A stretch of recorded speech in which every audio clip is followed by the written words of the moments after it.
నిరుపేద విద్యార్థులకు అధునాతన సాంకేతికతతో డిజిటల్ విద్యను అందించాలన్న మంత్రి డాక్టర్ పొంగూరు నారాయణ మహాసంకల్పం మేరకు నిర్మిస్తున్న విఆర్ హై స్కూల్ ఆధునీకరణ పనులు 85% మేర పూర్తయినట్లు మంత్రి కుమార్తె శరణి తెలిపారు. నెల్లూరు విఆర్ హై స్కూల్లో జరుగుతున్న డిజిటల్ ఎక్విప్మెంట్ను మంత్రి నారాయణ కుమార్తె శరణి సోమవారం ఆకస్మికంగా పరిశీలించారు.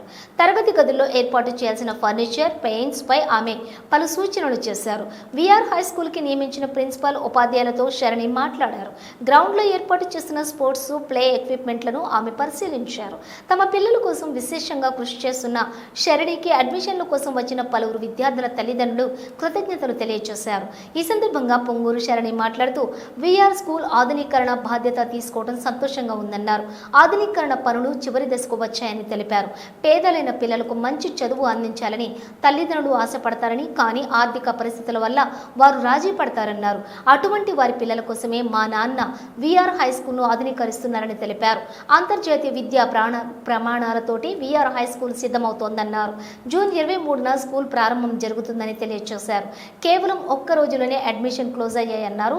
ఇప్పటికీ కొంతమంది పేరెంట్స్ అడ్మిషన్స్ కోసం వస్తున్నారని తెలిపారు. రూమ్స్ కెపాసిటీ మేరకే అడ్మిషన్స్ జరిగాయని చెప్పి పంపుతున్నామన్నారు. డిజిటల్ విద్య లక్ష్యంగా క్లాస్ రూమ్స్ సిద్ధమవుతున్నాయని చెప్పారు. చదువులపై పిల్లలకు ఏకాగ్రత కుదిరేలా క్లాస్ రూమ్స్ని తీర్చిదిద్దుతున్నామని స్పష్టం చేశారు. నర్సరీ నుంచి 9వ తరగతి వరకు తొలి ఏడాది అడ్మిషన్స్ జరిగాయన్నారు. భవిష్యత్తులో ఇంటర్ వరకు ఇక్కడే చదివే అవకాశం కల్పించబోతున్నామని తెలిపారు. ఎంతో మంది పేద పిల్లలు విఆర్ హై స్కూల్ నుంచి ఉన్నత స్థాయికి వెళతారని ఆశాభావం వ్యక్తం చేశారు. మా నాన్న నారాయణకి సంకల్పం ఖచ్చితంగా నెరవేరబోతోందని పొంగూరు శరణి తెలిపారు.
అందరికీ నమస్కారం అండి. నా పేరు పొంగూరు శరణి.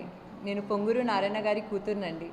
నేను ఈరోజు ఇక్కడ విఆర్ స్కూల్కి వచ్చానండి. సో విఆర్ స్కూల్లో దగ్గరుండి నేను ఈ రెస్పాన్సిబిలిటీ తీసుకొని, మా నాన్నగారు నాకు ఈ రెస్పాన్సిబిలిటీ ఇచ్చారు. విఆర్ స్కూల్ని ఎలా అన్నా నువ్వు అప్గ్రేడ్ చేయాలి, ఎలా అన్నా ఇది ఒక ఇంటర్నేషనల్ స్టాండర్డ్ స్కూల్ అవ్వాలి అని చెప్పారు. అండ్ స్కూల్ ఆల్మోస్ట్ కంప్లీట్ అయిపోయిందండి. ఇన్ఫ్రాస్ట్రక్చర్ వర్క్స్ బాగా జరుగుతున్నాయి. ఎన్సీసీ వాళ్ళు చాలా బాగా చేస్తున్నారు. ఇది ఒక సిఎస్ఆర్ యాక్టివిటీలా చేస్తున్నారు. ఏ పేరెంట్ కన్నా వాళ్ళ చిల్డ్రన్ని ఒక మంచి స్కూల్లో చదివించాలి అని ఉంటుంది. వైసీపీ వాళ్ళు గత 5 ఏళ్ళుగా ఈ స్కూల్ని ఎందుకు మూతేశారో నాకైతే అర్థం కావట్లేదు. ఎందుకంటే ఎంతోమంది విద్యార్థులు ఈ స్కూల్లో చదివి గొప్ప వాళ్ళు అయ్యారు. మా నాన్నగారు కూడా ఈ స్కూల్లో చదివారు. దాని తర్వాత మా నాన్నగారు ఈ స్కూల్లో ఉద్యోగం చేశారు టీచర్ లాగా. అండ్ ఇప్పుడు ఈ స్టేజ్లో ఉన్నారంటే ఎప్పుడు చెప్తూ ఉంటారు, తప్పకుండా నేను చదివిన స్కూలే అని. సో ఈరోజు జూన్ 23న ఈ స్కూల్ స్టార్ట్ అవుతుందండి. అడ్మిషన్స్ కూడా ఫుల్ అయిపోయాయి, అడ్మిషన్స్ క్లోజ్ అయిపోయాయి. నిన్న మీరు చూస్తుంటే చాలామంది పేరెంట్స్, ఇప్పటికీ కూడా చాలామంది పేరెంట్స్ వస్తున్నారు, చాలామంది స్టూడెంట్స్ వస్తున్నారు, అడ్మిషన్స్ కావాలంటున్నారు. కానీ అడ్మిషన్స్ 1000 కెపాసిటీ అండి ఈ స్కూల్. సో అడ్మిషన్స్ మొత్తం క్లోజ్ అయిపోయాయి. ఈ స్కూల్లో చూసేటట్టయితే ఇంటరాక్టివ్ ప్యానెల్స్ నుంచి డిజిటల్ ఎడ్యుకేషన్ అనేది చాలా ముఖ్యము. నారాయణ గారు అవ్వచ్చు, లోకేష్ గారు అవ్వచ్చు, చంద్రబాబు నాయుడు గారు అవ్వచ్చు, అందరూ డిజిటల్ ఆంధ్రప్రదేశ్ని చెయ్యాలి అని గొప్ప సంకల్పంతో ఉన్నారు. సో ప్రతి ఒక్క క్లాస్ రూమ్లో డిజిటల్ స్క్రీన్స్ పెట్టాము ఇంటరాక్టివ్ ఎడ్యుకేషన్ కోసం. అదేవిధంగా స్టీమ్ బేస్డ్ లెర్నింగ్ తీసుకొస్తున్నాము, కరికులంలో ఇంటిగ్రేట్ చేస్తున్నాము. మీరు స్పోర్ట్స్ కోచ్ చూసేటట్టయితే పీపీ టైల్స్ వర్క్ కూడా ఆల్మోస్ట్ అయిపోయింది. ఒక 3-4 డేస్లో స్పోర్ట్స్ గ్రౌండ్స్ కంప్లీట్ అయిపోతాయి. ప్లే ఎక్విప్మెంట్ వచ్చేసింది. మీరు స్టార్టింగ్ నుంచి చూసేటట్టయితే చాలా అద్భుతంగా కూడా ప్లేస్ చేశామండి. అండ్ క్లాస్ రూమ్లో కూడా ఇన్ఫ్రాస్ట్రక్చర్ అవ్వచ్చు, చైర్స్ అవ్వచ్చు, హై క్వాలిటీ ఇన్ఫ్రాస్ట్రక్చర్, అది నర్సరీ నుంచి 9th క్లాస్ వరకు హై క్వాలిటీ ఇన్ఫ్రాస్ట్రక్చర్తో వెళ్తున్నాం.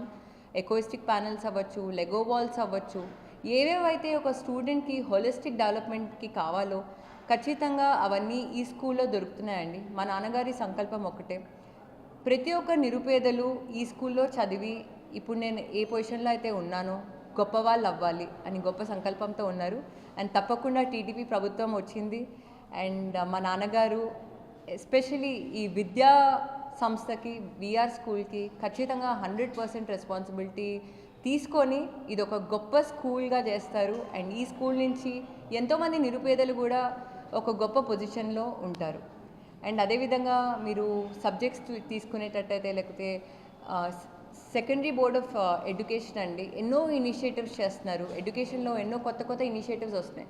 సో ఆ ఇనిషియేటివ్స్ అన్నీ ఈ స్కూల్లో కరికులం ఇంటిగ్రేటెడ్ ఉంటాయి. మీరు మ్యూజిక్ అవ్వచ్చు, డాన్స్ తీసుకోండి, లేకపోతే డ్రామా తీసుకోండి, అవన్నీ మేము ప్రీ ప్రైమరీ లెవెల్ నుంచే ఇంటిగ్రేట్ చేస్తాం. సో తప్పకుండా ఈ స్కూల్ సక్సెస్ఫుల్ అవుతుంది. అండ్ జూన్ 23 నుంచి స్కూల్ స్టార్ట్ అవుతుంది. స్టూడెంట్స్ పెంచే ఛాన్స్ లేదు, ఎందుకంటే ఇక్కడ ఎన్నైతే రూమ్స్ ఉన్నాయో ప్రతి ఒక్క రూమ్లో స్టూడెంట్ స్ట్రెంగ్త్ క్యాలిక్యులేట్ చేసాం.